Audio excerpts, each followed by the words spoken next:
అల్లు అర్జున్ కి మామూలు హైప్ కాదు ఇది. ఒక ప్రపంచం, ఒక సునామీ వైరస్ లాగా చుట్టేస్తున్నాడు మొత్తం ఇండియన్ అంతటిని. ఇండియానే కాదు, ఒక కరోనా వైరస్ మొత్తం ప్రపంచాన్ని అంతా చుట్టేసి గడగడలాడించేస్తున్నాడు. ఎర్ర తోలు కప్పుకున్నాడు, సాఫ్ట్ గా ఉంటాడు అనుకున్నారా? మాస్ రా, ఊరమాస్, చుకేగా నైసాల. పేటిఎం క్రాస్ అయిపోయింది అంటున్నారు, బుక్ మై షో క్రాస్ అయిపోయింది అంటున్నారు. పుష్ప పుష్ప పుష్ప కరోనా వైరస్ కన్నా ఈ పుష్ప వైరస్ చాలా భయంకరంగా ఉంది ప్రపంచంలోని. అల్లాడిచ్చేస్తుంది పుష్ప. పుష్ప మేనియాతో కంగారు వింగారు అయిపోతున్నారు జనాలు. అలా ఉంది. ఒకప్పుడు మనం ఈ హైప్ ఎందులో చూసాం? బాహుబలి 2లో చూసాం. రాజమౌళి గారు ప్రభాస్ గారితో తీసిన సినిమా. అసలు ఆయన ఎందుకు చంపాడు, ఆ కట్టప్ప ఎందుకు పుడిచిపారేశాడని చెప్పేసి హైప్ మామూలుగా లేదు. ఆ టైంలో హైప్ చూసాము. అదొక రెవల్యూషన్, అదొక ఎలివేషన్. ఆ తర్వాత చాలా కాలం తర్వాత అదే రెవల్యూషన్ ఎలివేషన్ కేజీఎఫ్ 2లో చూసాం. అబ్బాబ్బాబ్బా, కేజీఎఫ్ 2కి బాహుబలి 2కి ఉన్న హైప్ ఇప్పుడు పుష్ప 2కు ఉందంటే మీరు నమ్మాల్సిందే. ఇది నిజం. నేను ఏదన్నా చెప్పానంటే 100%లో 99% రాసి పెట్టుకోండి మీరు. నా దగ్గర సరైన ఇన్ఫర్మేషన్ ఉంటేనే నేను దాన్ని రివ్యూ చేస్తాను, లేదంటే సాధారణంగా రివ్యూ చేయను. వచ్చి అడ్డమైన టైటిల్స్ పెట్టి నేను ముందుకు రాను. నా దగ్గర కరెక్ట్ ఇన్ఫర్మేషన్ ఉంది. ఇంతవరకు ఎవరు చెరపలేని రికార్డ్ ఇండియాలో ఒక రికార్డు ఉంది. రాజమౌళి గారు తెరకెక్కించిన రికార్డు అది.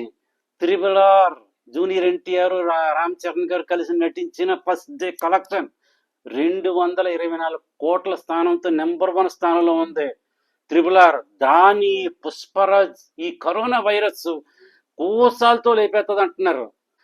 ఆంధ్రాలో ఎంత హైప్ ఉందో నాకైతే తెలియదు, కానీ బాలీవుడ్ లో దాని మించి డబల్ ఉంది.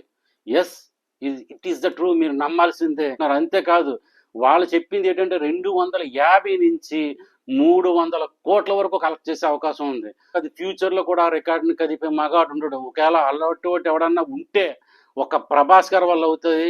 ప్రభాస్ గారు తీసే సినిమాల వల్ల అవుతుంది, కానీ ఆయన సినిమాలు ప్రమోషన్స్ ఉండవు. ఆడితే ఆడినట్టు, ప్యాకప్ అయిపోతే ప్యాకప్ అయినట్టు. ప్రమోషన్ చేయరు. అలా ప్రమోషన్ చేసేది కేవలం రాజమౌళి గారు చేశారు.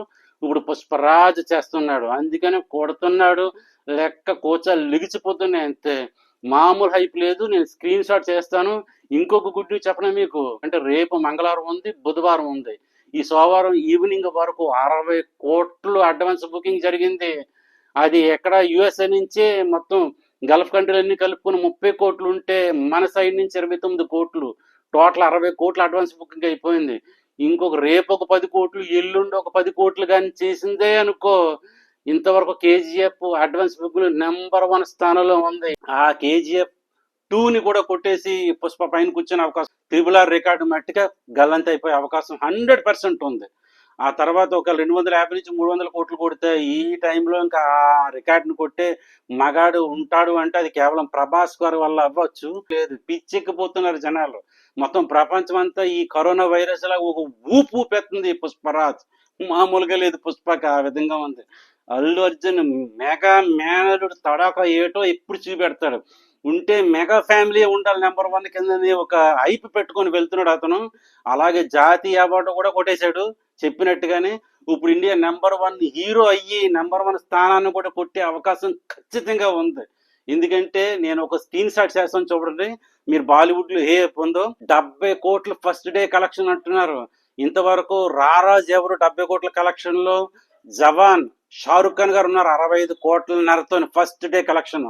అలాంటిది 70 కోట్లు అని ఈజీగా వేసి పారేస్తున్నారు వాళ్ళు. ఇంక అందులో డౌటే లేదు, కన్ఫర్మేషన్ చేసేసారు వాళ్ళు 70 కోట్లు అని చెప్పేసి. అలాగైతే ఆ విషయంలో కూడా పుష్ప నెంబర్ 1 కింద ఉండిపోతాడు అల్లు అర్జున్. అంటే ఎన్ని రికార్డులు తుడిచిపెట్టిపోతున్నాడో మీరు ఆలోచించండి. ఇండియానే కాదు, ఒక కరోనా వైరస్ మొత్తం ప్రపంచాన్ని అంతా చుట్టేసి గడగడలాడించేస్తున్నాడు. నిజం, ఇది మామూలుగా లేదు. ఎందుకంటే నేను పుష్ప కోసం డే 1 కలెక్షన్, డే 1, 2 ప్రెడిక్షన్స్ ఇవన్నీ చెప్పాలనుకుంటున్నాను, కానీ బ్యాడ్ లక్ ఏంటంటే నా దగ్గర అల్లు అర్జున్ ఫ్యాన్స్ లేరబ్బా. అల్లు అర్జున్ ఫ్యాన్స్ ఉండుంటే డైలీ కలెక్షన్ అప్లోడ్ చేయొద్దును, original collection pin by pin. మరి ఇది ఎక్కడికి, మరొక ఎపిసోడ్తో మరి పుష్పలో మళ్ళా కలుద్దాం.